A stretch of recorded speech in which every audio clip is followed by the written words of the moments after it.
Salam sejahtera Malaysia, denyut nadi suara rakyat bergema di channel ini. Jangan lupa tekan butang subscribe, like dan share. Malaysia kita punya, cintai Malaysiaku, kita jaga kita.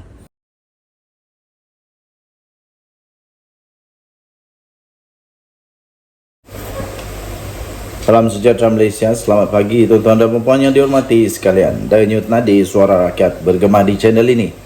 Mungkin pasal inilah Jolo tidak berani untuk balik Malaysia.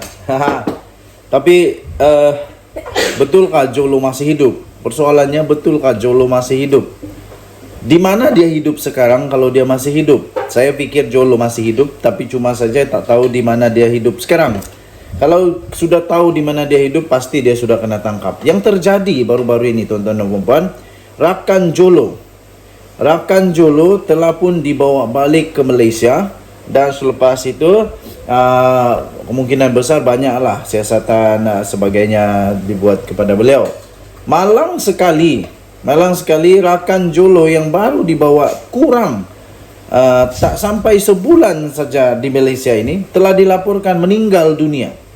Rakan Jolo meninggal tak sampai sebulan lepas balik Malaysia. Kenapa? Kesian juga.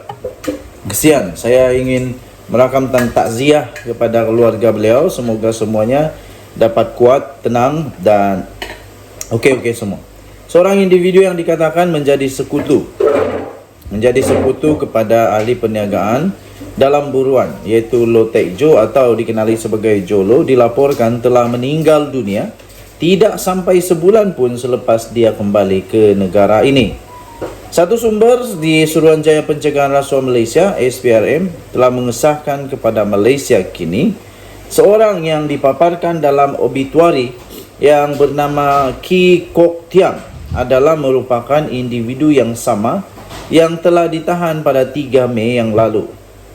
Sebelum ini dia berada di luar negara kira-kira selama 5 tahun. Obituari itu menyatakan upacara pengkebumian akan berlangsung di Kepong pada hari ini. Kee sekarang berusia 56 tahun. Sementara itu, Mail melaporkan Kee dipercayai meninggal dunia akibat sakit mengejut.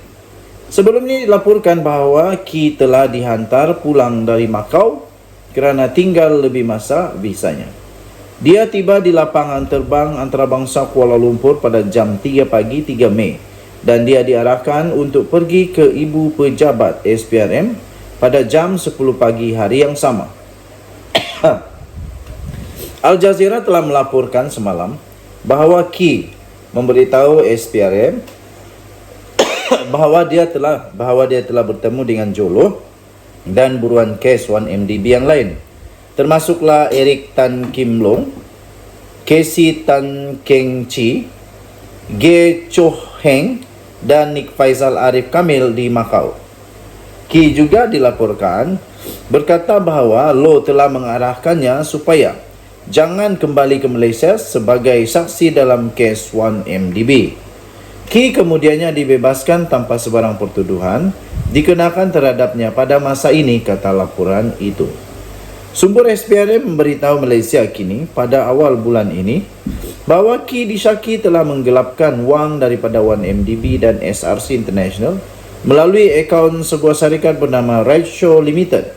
Sebelum ini, SPRM dengan kerjasama daripada Hal Ehwal Komersial Singapura dilaporkan telah berjaya merampas akaun Rightshow Limited, membabitkan kira-kira 5.2 juta American dollar atau lebih kurang 23 juta ringgit Malaysia menurut sumber itu. Okey, so kita harap keluarga mendiang dapat bertenang, dapat selesaikan semua ini.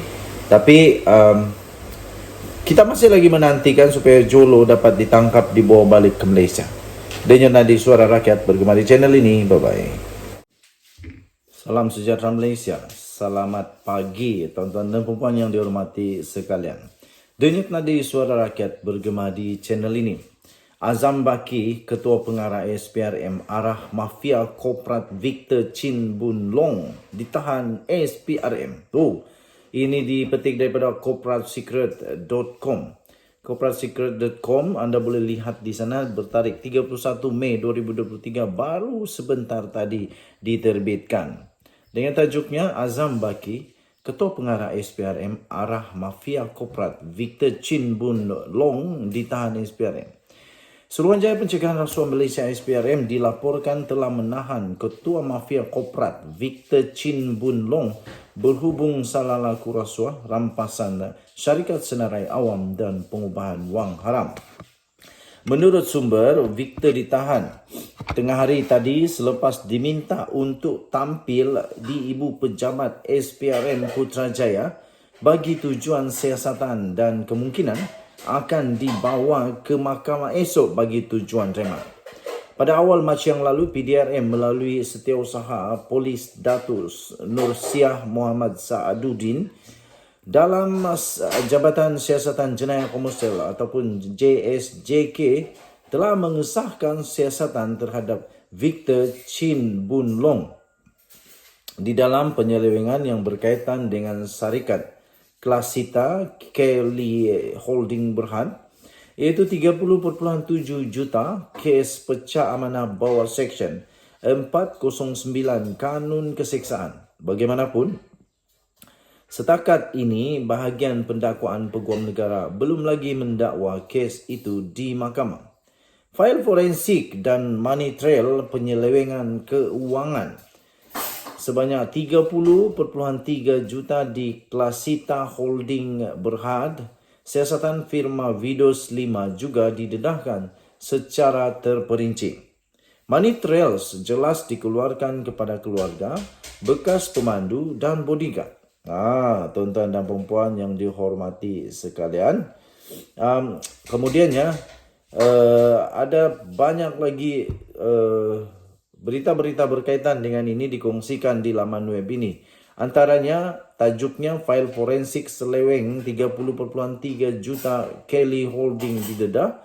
Mengapa Manoj Kurup AG belum dakwa mafia korporat Victor Chin Bun Long? Itu salah satu tajuknya. Kemudian tajuk yang lain, Suruhanjaya, ini bukan tajuk tapi sambungan kepada yang tadi. Suruhanjaya Security dan Lembaga Hasil Dalam Negeri turut membuka siasatan terhadap kumpulan Victor Chin Bun Long.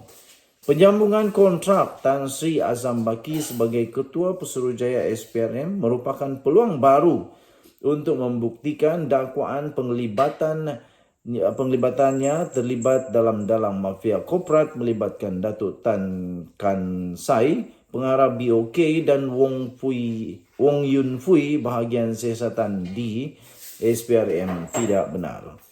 Lepas tu ada banyak lagi tajuk-tajuk yang lain yang anda boleh baca di dalam laman web ini. Contohnya, SPRM nafi pegawai dalang mafia korporat, tapi Wong Yun Fui pernah dilapor polis minta rasuah 1.7 juta. Kemudian tajuk yang lain, Timbalan Pengarah Siasatan SPRM anjur majlis buka puasa khas bersama mafia korporat di Hotel Pavilion. Ada tanda tanya di sana ya. Okey. Jika SPRM atau mana-mana pihak penguatkuasa memberi alasan tidak tahu untuk membuat pertuduhan kepada Victor Chin Bun Long, sangat pelik kerana semua perkara berkaitan salah lakunya bersama dengan kumpulan mafia korporat sangat banyak di depan mata. Berikut merupakan semua perkara yang didedahkan oleh The Corporate Secret Mafia Korporat berkaitan individu terlibat, syarikat, fail-fail surit dan penguatkuasa yang menjadi dalang dalam semua syarikat. Okey, so anda boleh cari di dalam thecorporatesecret.com. thecorporatesecret.com, anda masuk di sana dan ada banyak tajuk-tajuk yang menarik untuk anda baca. Walaupun begitu, kita tunggu yang sebenar-benarnya daripada SPRM. Denyut nadi suara rakyat bergema di channel ini. Jangan lupa tekan butang subscribe, like dan share. Bye-bye.